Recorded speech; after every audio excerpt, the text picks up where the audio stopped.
So it's definitely not an easy path. It is not just a Mhm. show up to work and I magically know what I'm doing every single day of my life. But I think that because I love what I do and I love the work that I get to do, it makes it a lot easier to want to look for extra pieces, to Yeah. want to look for opportunities to continue to learn. Welcome to the Growth Project podcast, a podcast brought to you by AMPLOS. I'm excited to be here today. I'm Dr. Gabby Caviedes, and I will be interviewing a guest today on the podcast, a guest who I'm really excited to have on. Her name is Ashley McFeeley. She has a master's in mental performance as well as a master's in clinical mental health.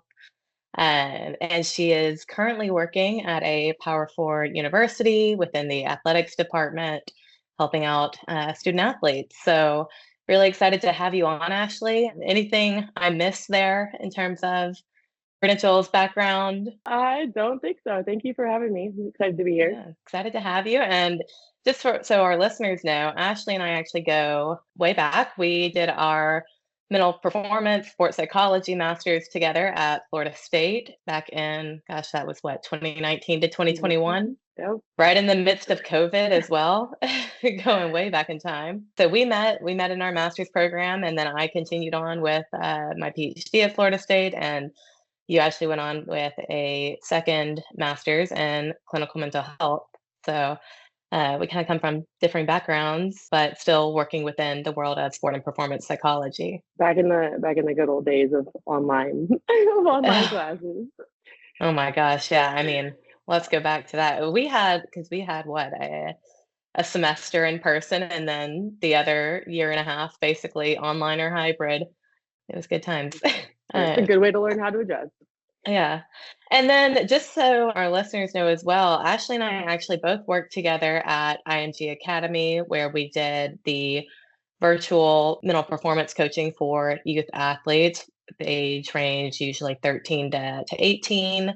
So a lot of our conversation today is going to be centered around sports psychology principles and mental performance coaching with youth athletes, parental involvement, and then also discussing a little bit about the transition from working with youth athletes to collegiate athletes, and then really excited to talk about how you integrate both the mental performance side and the mental health side into the work that you're doing. Looking forward to it. Great. Well, let's jump right in. Let's talk IMG Academy. Let's go into working with youth athletes. What were some of the biggest takeaways from your experience working with youth athletes? Yeah, I think it was definitely a different experience with the IMG Academy. I actually, at the same time that I was working for IMG Academy Plus, I was also working full time as a mental health counselor for just teenagers in general, for high Oh, schoolers. man. So it gave me a really interesting perspective as far as being able to differentiate just kind of general population in mental health versus that mental performance side of athletes that presumably want to compete in college. Definitely think you see a really wide variety of athletes and kind of where they're at skill wise, but also where they're at as far as their mental performance knowledge is concerned. So I think that was really interesting to be able to work with some athletes who have no idea what mental performance is, and you're just working from the ground up, kind of teaching them the basics, and others who are really, really involved, and you get to kind of work on the more elite side of things and really fine tune the skills that they already have, and then kind of add some new skills to it too. Yeah, gosh, you're bringing me back to those times as well. And I remember we had a lot of discussions while we were both working there about how challenging it can be to not really know what you're walking into in a session, whether it's going to be an athlete with absolutely no desire to engage in the sessions, or an athlete who's really motivated, wanting to really chase their dreams of reaching, a D1 level school within their sport or whatever that looked like. So I'd be curious to hear, how did you approach those differentiations, whether you had an athlete who was super interested or very uninterested? A lot of it was learning and growing with them. So I think at Mm, the beginning it was a lot of trying to figure out, okay, how do I work with athletes who are showing up to a virtual session nonetheless, not even in person. So they're showing up to a virtual session, don't really want to be there. They're there because their parents told them to, or they're mhm. there because their parents paid for the session. And being able to just build rapport in the first few sessions and really try to find a way to make some of those virtual sessions interactive to make them want to kind of participate, whether it is just asking them about life outside of sport or how long they've been playing their sport, really kind of those basic questions that lead into just getting them comfortable with me to start. And then I think really leaning into using online tools, online resources that can make the sessions more interactive. So it's not just kind of sitting one-on-one talking about things like we do often in the mental health world, but also just being able to get them to be able to practice the mental performance skills during the sessions in settings that might be as similar as we can get them to being on the field while they're just sitting on a computer. I think that's definitely a big piece of the athletes that weren't necessarily as interested in sessions, but also for our athletes that were more engaged, definitely being able to use those tools still were really helpful. And then I'd say on the more engaged side is working with what they already know and kind of working with what they've learned from past mental performance. I had a few athletes who were really deep into mental performance books. So I would buy the books that they were reading also. So I was able to kind of read them with them. So we were able to kind of go through, it's like a book club in a sense of being able to kind of work through that and the skills that they learn in those books and kind of amplify the skills, being able to help them apply them in person, and also kind of just setting everyone up in a sense where they get through with the IMG Academy Plus structure. For everyone who doesn't know, they have 8 sessions for the most part originally, and then they're able to renew. So when we have those 8 sessions, being able to set them up, I tell them all as a way to build a toolbox. So that way, when they're done with their sessions, if they don't continue to renew sessions, they have tools that they can use for the rest of their lives, whether it's in sport or out of sport, or we renew and we continue to kind of fine tune and add to those skills. Yeah, it was a very unique structure in that way, and you hit on a couple things there, like the virtual nature of it. Like we're talking IMG Academy Plus, which is you're strictly working with these youth athletes on a Zoom call for it was what 40 minutes, right? We had with them, and it's like how do you keep a teenager engaged on a Zoom call and interested in the topics, but then also I love what you said about getting them into like reading books along the lines of the principles that you're teaching them, creating this mental skills toolbox and finding value in that way. What were some of the mental skills that you found to resonate most with youth athletes? I think you make a great point on the side of just getting a teenager to sit down and focus on the session. In bringing in, I think it was one of the biggest things that I worked on with my athletes, in that it's a very applicable skill to school and to sport, but also to school and to outside of life. And that's something that I talk to their parents about even from the first session is we're here for sport. We're here to increase mental performance, but you perform when you're in sport. You also perform when you're at school, when you're at home. And so being able to really hone in, the biggest kind of reoccurring challenge that a lot of my athletes came in with was focus, was being able to just hold their attention span, being able to show up to practice.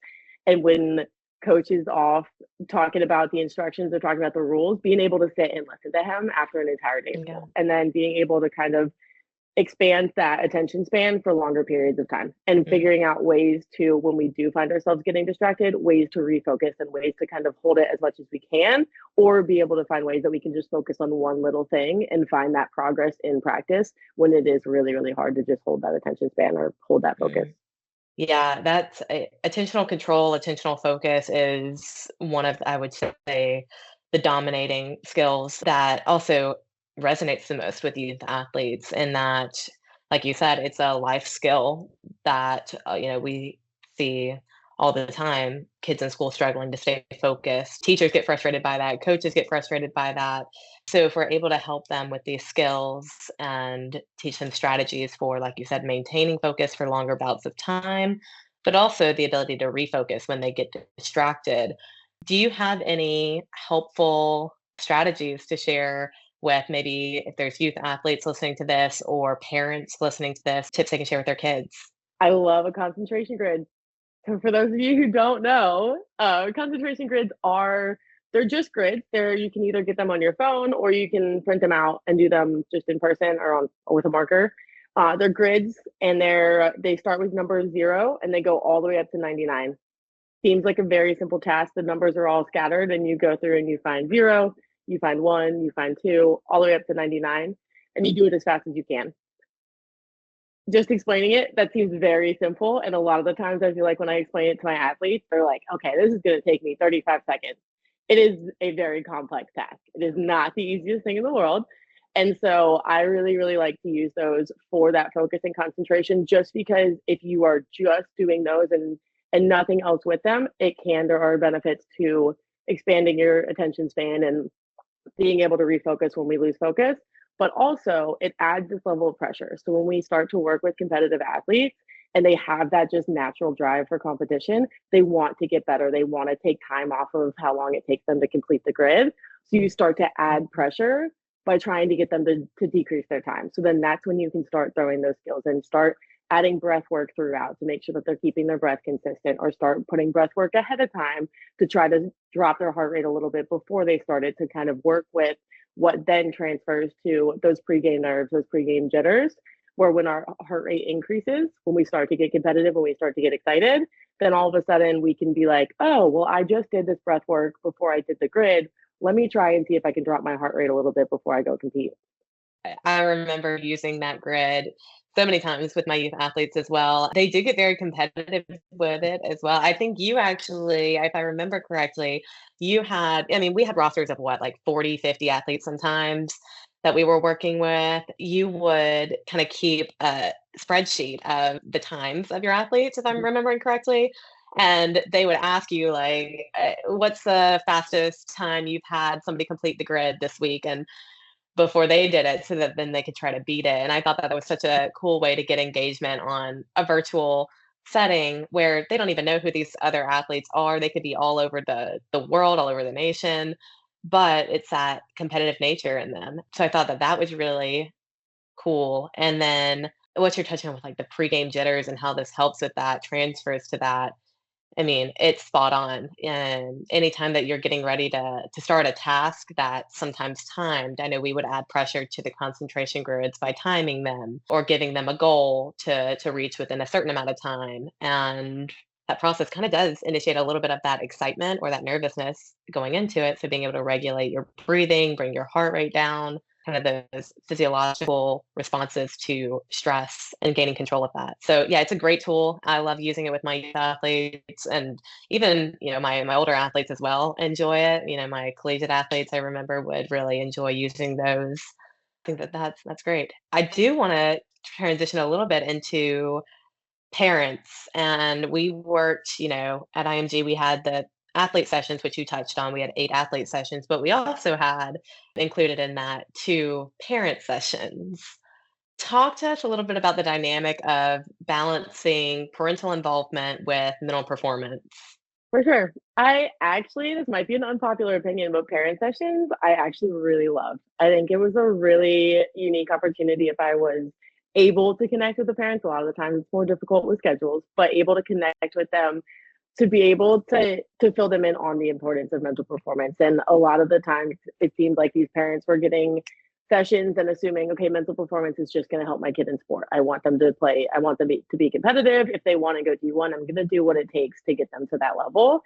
And 99% of the time when I'm sitting down with the parents, we're having a discussion, just like I said earlier, about mental performance is sports. Technically, yes, I am here to help your child improve in his sports and excel in his sport, but also I'm here to help them with skills that are going to help them throughout life. And I'll always use the example, kind of like I said earlier, but the more specific example of mental skills. We're performing when we're in our sport, we're performing when we're in school, but we're also performing essentially when we're doing dishes, right? That's a task. And parents love that because that's something they want their kids to be doing.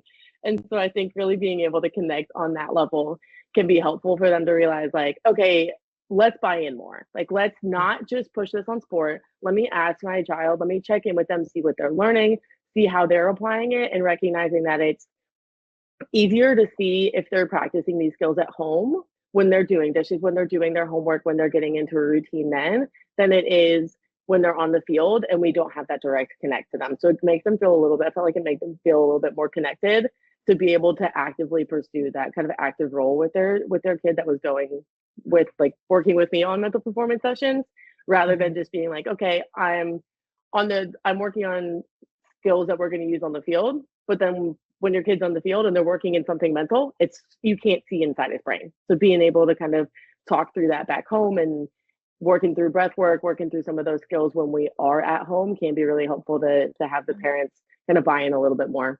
If I were a parent and you told me that the time my kid is spending with you is not only going to help them be a better athlete, but also going to help them with their ability to do chores around the house and be a more responsible kid, I would be all in. So I love that you do that in those sessions, kind of clarifying that these are life skills, not just sports skills. Parental involvement in youth sports, there's so much literature on what appropriate parental involvement should look like and when it becomes overbearing or disengaged and the repercussions on either side of that.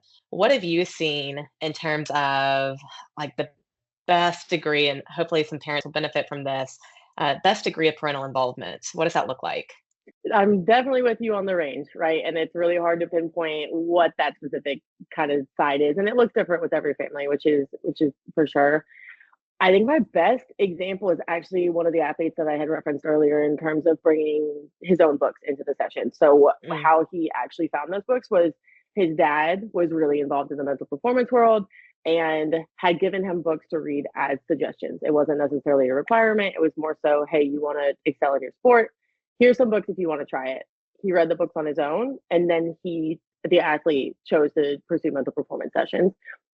So I think being able as a parent to give your athletes the tools to kind of investigate the mental performance world to some extent and let them see for themselves if they want to be a part of it. I think a lot of the times parents will want their kids to succeed, and I think the athletes also want to be successful, but if they're not super bought into the mental performance world, I just don't think there's as much potential to be able to grow in that, right? We can still plant seeds, we can still kind of get them into that realm of what mental performance can do and give them some of those introductory things with the guidance of parents. But when the athletes feel like they're there because they have to be there, they lose that sense of autonomy, and all of a sudden we're just not getting as much out of sessions because they feel like they have to be there because their parents are, for lack of a better term, forcing them to be there. They're telling them to be there.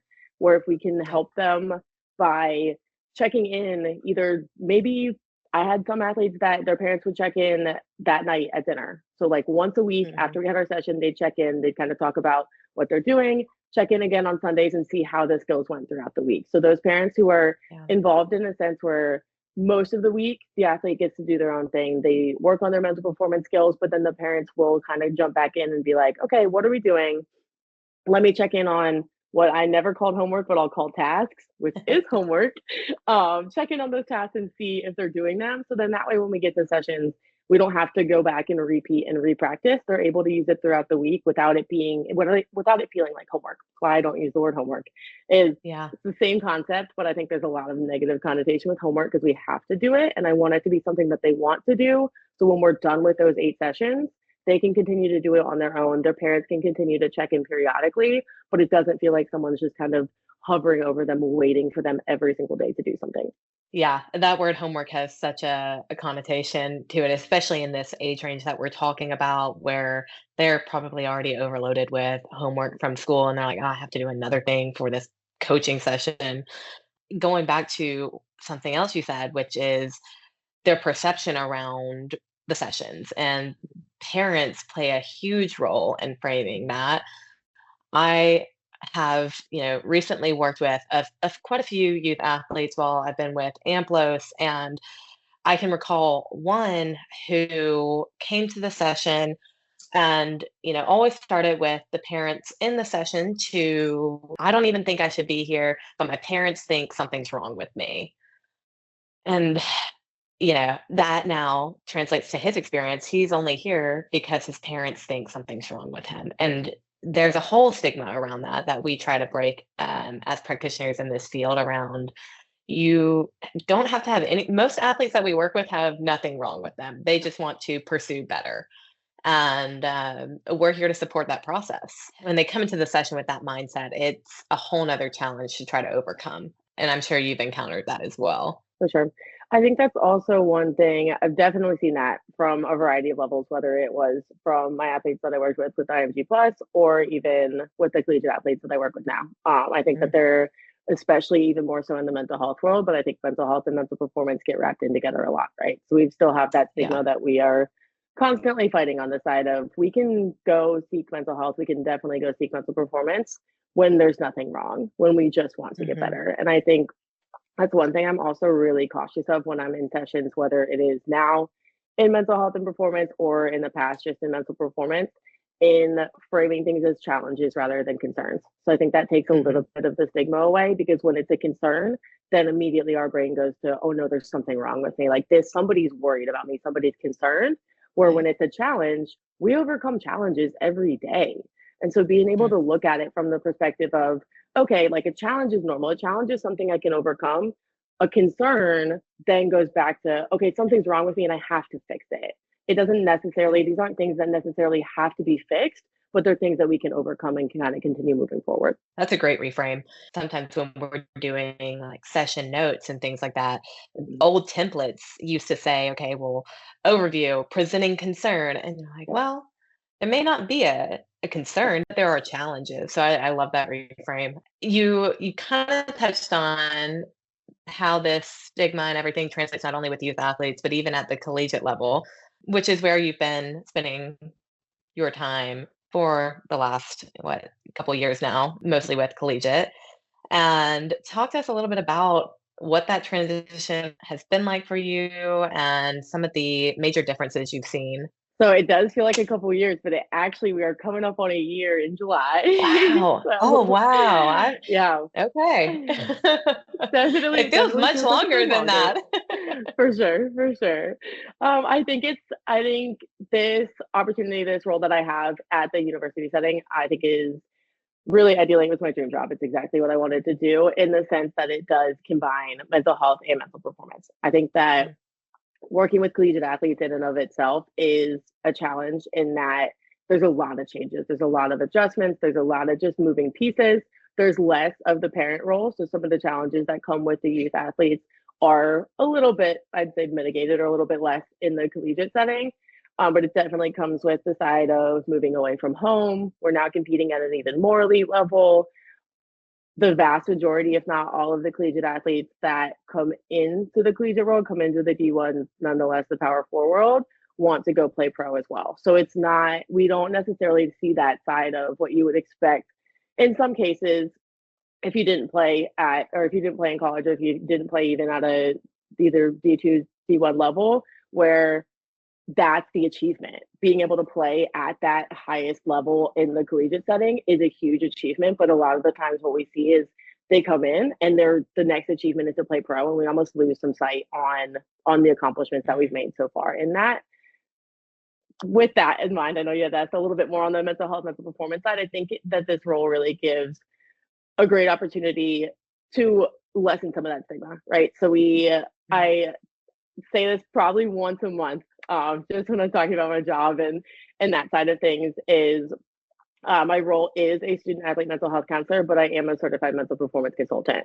So being able to work into both sides and almost getting some of these athletes into my door just for mental performance can be really, really helpful. And I've seen really big differences in some of these athletes that don't necessarily have major mental health concerns or major mental health challenges, but they are able to benefit from that kind of a little bit more traditional mental health kind of therapy realm, rather than just focusing on mental performance all the time. It's been really helpful to check in about their sport and be like, how are things going? Is there anything that we feel like we want to change, anything we want to work on? Get them in the door. And as soon as we start talking about sport, things start coming up. And at that point, we go sport, we go back to life, we go back to sport. And I think it's been really interesting to kind of find the balance between when we're working on mental performance and when we're working on mental health. And some athletes will kind of differ and separate the two, which is fair. And other sessions will go mental performance for 4 weeks, and then something happens in life, and thankfully they're already comfortable with me and they're already seeing me on the mental performance side, and they're able to come in for their session and just unload whatever's happening in their life. And I have had athletes in the past that will literally come in my office and go, can we just go mental health today? Or can I just vent today? And it's really great to know that they have that opportunity and to know that they've already built a rapport because they wanted to excel in their sport. They wanted to get better in their sport, but then be able to come back into the same person that they've already trusted with information to be able to just kind of unload on what they've been holding on to from the week or from their personal life that's not even related to sport. Yeah, I was just about to say the level of rapport that takes to have your athletes comfortable to come into your doorway and say, "I need a mental health day. I need to, unload and vent about everything that is causing, my mental health to dwindle." It's not easy to get athletes to that point. So it sounds like you're doing some really great work on the front end of building that rapport. I'd love to hear how you get athletes to come to your door. I feel like college athletes, in my experience working with college athletes, I mean, they've got so much going on, not just in sport, but in school, and then all of the things that they do within the community as a part of their sport. It's a lot. So then you throw in this new piece of mental performance or mental health, and how do you get them bought in? How do you get them showing up at your door? Great question. They are definitely busy individuals, right? And I know it's a very common side to look at it as we're a full-time student and we're a full-time athlete. So being able to find the balance of all of these outside factors and finding time to actually prioritize your mental health and mental performance, I think is huge. I think a lot of that is just being present, just showing up. So Mm. when I first started working at the university, didn't have a lot of athletes just because I had just gotten there. Also over the summer, so a lot of the athletes aren't there yet, and so we all work as everyone in our department works as like a liaison of sorts for specific teams. So I spent pretty much all of my time that I was not working actively with athletes in that first 6 weeks going to practices, and that looks a lot like standing outside at soccer practice in the 89-degree humid Florida heat in the middle of the day. But it also looks like showing up, making conversations after practice, using those small moments to just help them feel comfortable when they're in their environment. That field, that practice facility is their home. That's where they feel safe. And when you're going in there and meeting them where they're at there, it can be really, really helpful. I think being able to just show them that you're willing to show up extra hours, you're willing to show up in the heat. I cannot tell you how many 2 or 3 hour rain delays I sat through in the fall season, having both soccer teams in the fall season and it's Florida. So it's going to happen. Games where I'm literally standing partially on my preparation, I'll give it that, no rain jacket in the pouring rain. Like there are games where I could have left, right? It's not required to be there. But being able to show up and sit through that and knowing that they're playing through that. They're not even just standing there.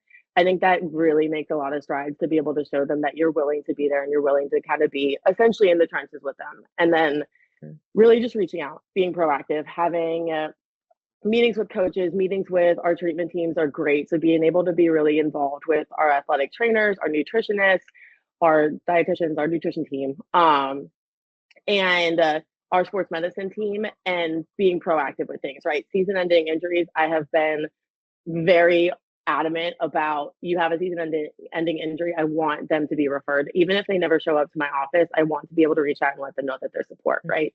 So now that we have, our department is growing, we have the accessibility to be able to kind of catch these pieces proactively and make sure that these athletes have support before they might necessarily need it or feel like they need it, then being able to go that way. Sometimes even a couple weeks ago, have an athlete that I schedule a session, but more so just a meeting with, knowing that we might not take it to full sessions, but having them be able to just kind of find my office, sitting down, chatting for 5 or 10 minutes. If they're willing to do that, works wonders. I also am in the tutoring building, so I try to take advantage of my athletes that are there for tutoring and studying, and I'll just walk around the hallways. I think really just being present in their environment and being able to make those conversations and just show them that you care outside of their sport definitely goes a long way with getting them kind of in your office and being able to talk about, most of the time starts with sport, and then a lot of the times it will trickle into just life and mental health in general. For anybody who is listening and is interested in the field of sports psychology, working with athletics, hopefully this breaks a little bit of that glitz and glamour mentality around working within sports, because to your point, it is not It is not all just, you're in athletics and you've got all these athletes coming to you. Like, no, there's a real portion of this that is you're just on the sidelines and you're in the heat, you're sweating, you're in the rain a lot of your day where you could be, maybe engaging in personal activities with your friends. You're sacrificing that to build relationships with your athletes. And I think that that is something that's very misunderstood about our roles with teams is that I always used to relate it back to athletic trainers. And I would always tell, consultants that I was mentoring, yeah, you're not required to be at practice. You can Mhm. show up once a week for 30, 45 minutes, do your team session and leave by all means. But if you want to create relationships with your athletes and have them coming to your door, you need to do exactly what you just talked about, which is being present, even when you're not directly engaging with the Mhm. athletes. Yeah. And like I said, I would always relate it to athletic trainers. They are there for every single practice, every single game, regardless of if they're needed or not. And that's how we should be, at least in the beginning stages, when it comes to building relationships with teams, with athletes, being as present as possible. Now, of course, you have to have boundaries around that because if you set the expectation with a team that you're going to be there every single day for the entire practice, that's a lot on you as a Mhm. consultant. But finding that balance is really important, and it will play a role in the rapport building. You hit on that directly, which is great. Yeah, I think finding that balance is definitely huge. And you're right. It's impossible, especially with Mhm. having kind of teams that overlap. It's impossible to be at every single practice, even at every single home game. I do what I can to get to as many as I can, especially with my sports that have a lot of games. Baseball's a huge season, so I try to make it to as many games as I can. But also just making sure my presence is known when I'm there. So even if it's not 100% of the time, really making an impact when I am there, engaging with the athletes, if it's in the middle of a game, I'm not engaging with an athlete unless they engage with me first. But after the games, being able to chat, if someone asks me a question before the game, just being accessible, being there for them. It's all about accessibility and presence. Any aspiring mental performance consultants or mental health specialists focused on athletes can apply this in their approach to building those relationships and just ultimately being able to help more athletes through that. Now, kind of the final thing I wanted to go into today, which is to me a very interesting area, is this combined approach of mental performance and mental health. I remember when we were in our sports psychology master's program, I think it was even in our ethics class we took, there was discussion around how in the field of both mental health and mental performance, there's some controversy or varying opinions around what it looks like to dual practice and being very aware of the bounds of your competence and things like that. Talk to me a little bit about what you found to be the bounds of that and then how you integrate the two. I think that's a great point. Is I think there's a lot of discussion, especially in the mental performance world, as far as what does this look like? Do we need to combine the two in a sense of like, do we need licensure or certification in both? Can we have split? How does this look? And I think it's something that we're all still trying to figure out. I will Mhm. say, and I will fully admit my bias on this side, in that in the sports psychology program, that's actually when I decided I definitely wanted to go mental health. I had considered mental health prior to finding the sports psych world. Got sports psychology. Tell me in the sports psychology classes that, hey, if you have an athlete that has mental health concerns, you got to refer. And in my head, Mhm. selfishly, I was like, what sports psychology concerns are going to happen that aren't rooted in mental health? And while there are some on kind of a Mm. more vague level, right, when we are just rooted in performance anxiety, when our stressors are our sport, definitely understandable. And I definitely see that more now. But I also do think that they combine. And I think that we are moving into a place where I would not be surprised if that mental health was a little bit more of a requirement moving forward on the sports psychology side, especially in settings similar to the one that I'm in, right? So at a university setting, Yeah. at even I don't know if you saw recently, NFL is now requiring mental health clinicians for all of their teams. I think that is huge. That is a whole different topic for another day. But I think that really goes to show in those roles, I would not be surprised if they hire mental health clinicians that also have some level of education in mental performance, right? You're working with athletes, you want that side of things. I do think there's a little bit of gray lines there. And I am curious, can see it to some extent of the work that I did before I had my mental health degree, but I am curious from other perspectives, from other roles, what that looks like. In a sense that I do have the flexibility right now, where, like I said earlier, if I'm working with an athlete and we are mental performance every day, just building skills, everything's sport based, and all of a sudden they're like, dang, like I'm really going through it, or maybe something happens and we really need to talk through it, and it does lean more mental health for a period of time, then that does make me curious as someone who might not have mental health education. What does that look like? Do you, at some point, do you refer? Do you have a conversation about the way that's leading? Do you separate and I have had some athletes that work with a different mental health counselor and they just come to me for mental performance. That can be difficult as well. And so I think trying to find the balance, I'm not sure we're even within a 5 or 10 year time frame of finding that in between, right? In the sports psychology world feels so new, and the certification, the CMPC, also feels new, and that we're not even at a point where that's even required to some extent. And so I think being able to kind of separate them and make it a little bit more clear. There is a continuum for anyone who's curious. It is on the Ask website. It does show kind of when we would seek mental health and when we would seek mental performance, but it's a continuum. There's an in between, and I think recognizing your competencies as someone who practices mental health and mental performance, but also for others who just practice one or the other, I'm kind of recognizing your education and where that falls. I will say a lot of my kind of search for competency on that side too comes back to reading. I'm looking on my desk right now. I just bought 4 books.